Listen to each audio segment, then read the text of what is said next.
इस बार मैं अपने बेटे राकेश के साथ 4 साल बाद भारत आई थी। वे तो नहीं आ पाए थे। बिटिया को मैं घर पर ही लंदन में छोड़ आई थी, ताकि वह कम से कम अपने पिता को खाना तो समय पर बनाकर खिला देगी। पिछली बार जब मैं दिल्ली आई थी, तब पिताजी आईआईटी परिसर में ही रहते थे। वे प्राध्यापक थे। वहाँ पर 3 साल पहले वे सेवानिवृत्त होकर आगरा चले गए थे। वहीं पर अपने पुश्तैनी घर में अम्मा और पिताजी अकेले ही रहते थे। पिताजी की तबीयत कुछ ढीली रहती थी, पर अम्मा हमेशा से ही स्वस्थ थी। वे घर को चला रही थी और पिताजी की देखभाल भी कर रही थी। वैसे भी उनकी कौन देखरेख करता। मैं तो लंदन में बस गई थी। बेटी के ऊपर कोई जोर थोड़े ही होता है जो उसे प्यार से जिद करके भारत लौट आने के लिए कहते। बेटा न होने के कारण अम्मा और पिताजी आंसू बहाने लगते, और मैं उनका रोने में साथ देने के सिवा और क्या कर सकती थी। पहले जब पिताजी दिल्ली में रहते थे तब बहुत आराम रहता था। मेरी ससुराल भी दिल्ली में है। आने जाने में कोई परेशानी नहीं होती थी। दोपहर का खाना पिताजी के साथ और शाम को ससुराल में आना जाना लगा ही रहता था। मेरे दोनों देवर भी बेचारे इतने अच्छे हैं कि अपनी कारों से इधर उधर घुमा फिरा देते। अब इस बार मालूम हुआ कि कितनी परेशानी होती है भारत में सफ़र करने में। देवर बेचारे तो स्टेशन तक गाड़ी पर चढ़ा देते या आगरा से आते समय स्टेशन पर लेने आ जाते। बाकी तो सफ़र की परेशानियां खुद ही उठानी थी। वैसे राकेश को रेलगाड़ी में सफ़र करना बहुत अच्छा लगता था। स्टेशन पर जब गाड़ी खड़ी होती तो प्लेटफॉर्म पर खाने की चीज़ें खरीदने की उसकी बहुत इच्छा होती थी। मैं उसको बहुत मुश्किल से मना कर पाती थी। आगरा में मुझे 3 दिन रुकना था, क्योंकि 10 दिन बाद तो हमें लंदन लौट जाना था। बहुत दिल टूट रहा था। मुझे मालूम था कि ये 3 दिन अच्छे नहीं कटेंगे। मैं मन ही मन रोती रहूँगी। अम्मा तो रह रहकर आंसू बहाएगी ही, और पिताजी भी बेचारे अलग दुखी होंगे। पिताजी ने सक्रिय ज़िंदगी बिताई थी, परंतु अब बेचारे अधिकतर घर की चारदीवारी के अंदर ही रहते थे। कभी कभी अम्मा उनको घुमाने के लिए ले तो जाती थी, परंतु यही डर लगा रहता था कि बेचारे लड़खड़ा कर गिर न पड़ें। रेलवे स्टेशन पर छोटा देवर छोड़ने आया था। उसको कोई काम था, इसलिए गाड़ी में चढ़ाकर चला गया। साथ में वह कई पत्रिकाएं भी छोड़ गया था। राकेश एक पत्रिका देखने में उलझा हुआ था। मैं भी एक कहानी पढ़ने की कोशिश कर रही थी, पर अम्मा और पिताजी की बात सोचकर मन बोझिल हो रहा था। गाड़ी चलने में अभी 10 मिनट बाकी थे। तभी एक महिला और उनके साथ लगभग 7-8 साल का एक लड़का गाड़ी के डब्बे में चढ़ा। कुली ने आकर उनका सामान हमारे सामने वाली बर्थ के नीचे ठीक से रख दिया। कुली सामान रखकर नीचे उतर गया। वह महिला उसके पीछे पीछे गई। उनके साथ आया लड़का वहीं उनकी बर्थ पर बैठ गया। कुली को पैसे प्लेटफॉर्म पर खड़े एक नवयुवक ने दिए। वह महिला उस नवयुवक से बातें कर रही थी। तभी गाड़ी ने सीटी दी तो महिला डब्बे में चढ़ गई। अच्छा दीदी, जीजा जी से मेरा नमस्ते कहना, उस नवयुवक ने खिड़की में से झांकते हुए कहा। वह महिला अपनी बर्थ पर आकर बैठ गई। अरे बंटी, तूने मामा जी को जाते हुए नमस्ते की या नहीं? उस लड़के ने पत्रिका से नज़र उठाकर बस हूँ हाँ कहा और पढ़ने में लीन हो गया। गर्मी काफ़ी हो रही थी। पंखा अपनी पूरी शक्ति से घूम रहा था, परंतु गर्मी को कम करने में वह अधिक सफल नहीं हो पा रहा था। 5-7 मिनट तक वह महिला चुप रही और मैं भी खामोश ही रही। शायद हम दोनों ही सोच रही थी कि देखे कौन बात पहले शुरू करता है। आखिर उस महिला से नहीं रहा गया। पूछ ही बैठी, कहाँ जा रही हैं आप? आगरा जा रहे हैं। और आप कहाँ जा रही हैं? मैंने पूछा। हम तो आपसे पहले मथुरा में उतर जाएंगे, उसने कहा। क्या आप विदेश में रहती हैं? हाँ, पिछले 15 वर्षों से मैं लंदन में रहती हूँ। लेकिन आपने कैसे जाना कि मैं विदेश में रहती हूँ? मैं पूछ बैठी। आपके बोलने के तौर तरीके से कुछ ऐसा ही लगा। मैंने देखा है, जो भारतीय विदेशों में रहते हैं उनका बातचीत करने का ढंग ही अनोखा होता है। वे कुछ ही मिनटों में बिना कहे ही बता देते हैं कि वे भारत में नहीं रहते। आपने यहाँ भ्रमण करवाया है अपने बेटे को? उसने राकेश की ओर इशारा करके कहा। मैं तो बस घर वालों से मिलने आई थी। अम्मा और पिताजी से मिलने आगरा जा रही हूँ।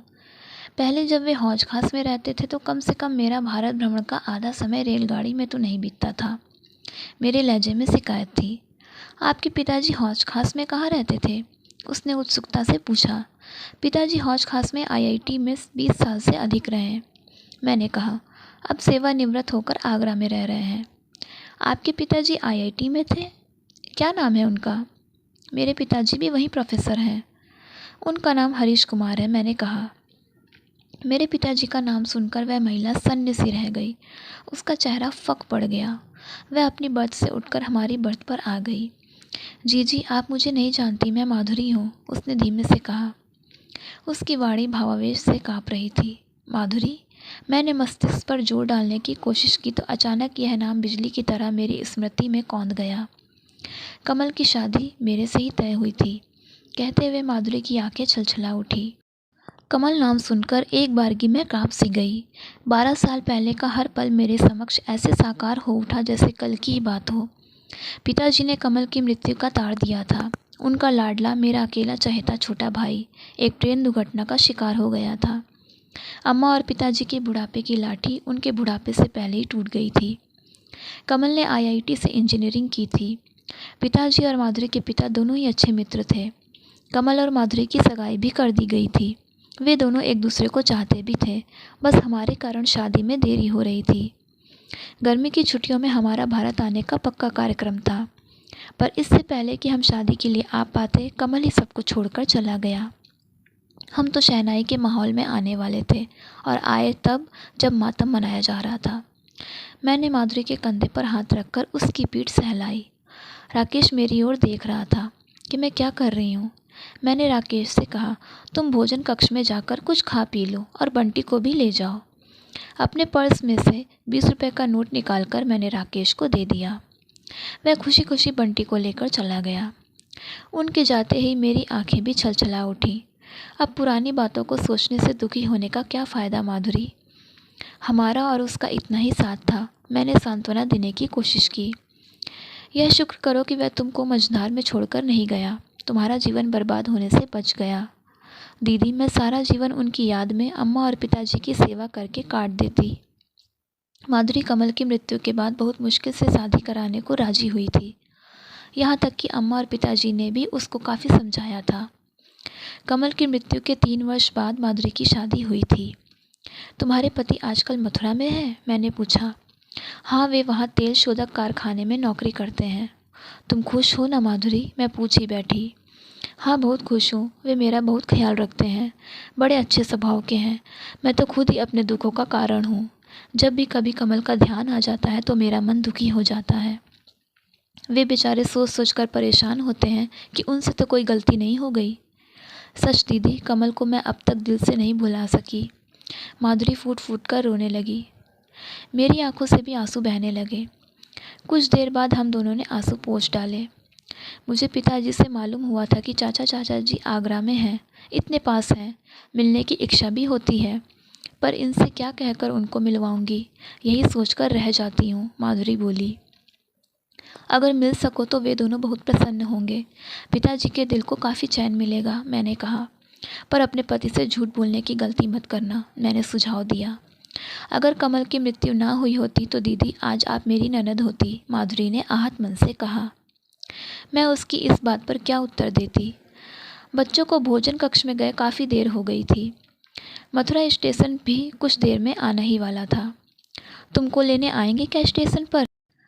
मैंने बात को बदलने के विचार से कहा। कहाँ आएंगे दीदी, गाड़ी 3 बजे मथुरा पहुँचेगी, तब वे फैक्ट्री में होंगे। हाँ, कार भेज देंगे।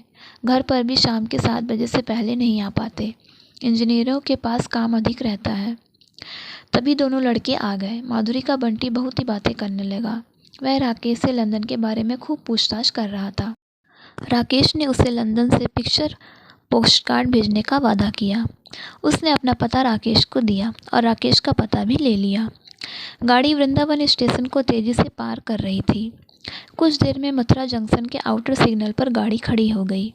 यह गाड़ी हमेशा ही यहाँ खड़ी हो जाती है, पर आज इसी बहाने कुछ और समय आपको देखती रहूँगी, माधुरी उदास स्वर में बोली।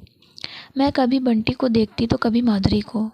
कुछ मिनटों बाद गाड़ी सरकने लगी और मथुरा जंक्शन भी आ गया। एक कूली को माधुरी ने सामान उठाने के लिए कह दिया। बंटी राकेश से टाटा करके डब्बे से नीचे उतर चुका था। राकेश खिड़की के पास खड़ा बंटी को देख रहा था। सामान भी नीचे जा चुका था। माधुरी के विदा होने की बारी थी। वह झुकी और मेरे पाँव छूने लगी। मैंने उसे सीने से लगा लिया। हम दोनों ही अपने आंसुओं को पी गई। फिर माधुरी डब्बे से नीचे उतर गई।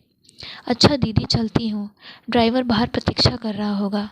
बंटी बेटा, बुआ जी को नमस्ते करो, माधुरी ने बंटी से कहा। बंटी भी अपनी माँ का आज्ञाकारी बेटा था। उसने हाथ जोड़ दिए। माधुरी अपनी साड़ी के पल्ले से आंखों की नमी को कम करने का प्रयास करती हुई चल दी। उसमें पीछे मुड़कर देखने का साहस नहीं था। कुछ समय बाद मथुरा जंक्शन की भीड़ में ये दोनों आंखों से ओझल हो गए। अचानक मुझे ख्याल आया कि मुझे बंटी के हाथ में कुछ रुपए दे देने चाहिए थे।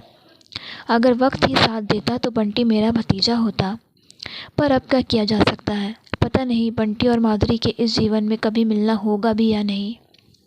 अगर बंटी लड़के की जगह लड़की होता तो उसे अपने राकेश के लिए रोक कर रख लेती। यह सोचकर मेरे होठों पर मुस्कान खेल गई। राकेश ने मुझे काफ़ी समय बाद मुस्कुराते देखा था। वह मेरे हाथ से खेलने लगा। माँ, भारत में लोग अजीब ही होते हैं। मिलते बाद में है, पहले रिश्ता कायम कर लेते हैं। देखो, आपको उस औरत ने बंटी की बुआजी बना दिया। क्या बंटी के पिता आपके भाई लगते हैं? राकेश को कमल के बारे में विशेष मालूम नहीं था। कमल की मृत्यु के बाद ही वह पैदा हुआ था। उसका प्रश्न सुनकर मेरी आंखों से आंसू बहने लगे। राकेश घबराया कि उसने ऐसा क्या कह दिया कि मैं रोने लगी। मुझे माफ़ कर दो माँ, आप नाराज़ क्यों हो गई? आप हमेशा ही भारत छोड़ने से पहले जरा जरा सी बात पर रोने लगती हैं। मैंने राकेश को अपने सीने से लगा लिया। नहीं बेटा, ऐसी कोई बात नहीं। जब अपनों से बिछड़ते हैं तो रोना आ ही जाता है। कुछ लोग अपने ना होकर भी अपने होते हैं। राकेश शायद मेरी बात नहीं समझा था कि बंटी कैसे अपना हो सकता है। एक बार रेलगाड़ी में कुछ घंटों की मुलाकात में कोई अपनों जैसा कैसे हो सकता है। लेकिन इसके बाद उसने मुझसे कोई प्रश्न नहीं किया और अपनी पत्रिका में खो गया। तो दोस्तों, आपको ये कहानी पसंद आई हो तो कहानी को लाइक कीजिएगा और ऐसी और कहानियों के लिए चैनल को सब्सक्राइब कीजिएगा। तब तक के लिए धन्यवाद।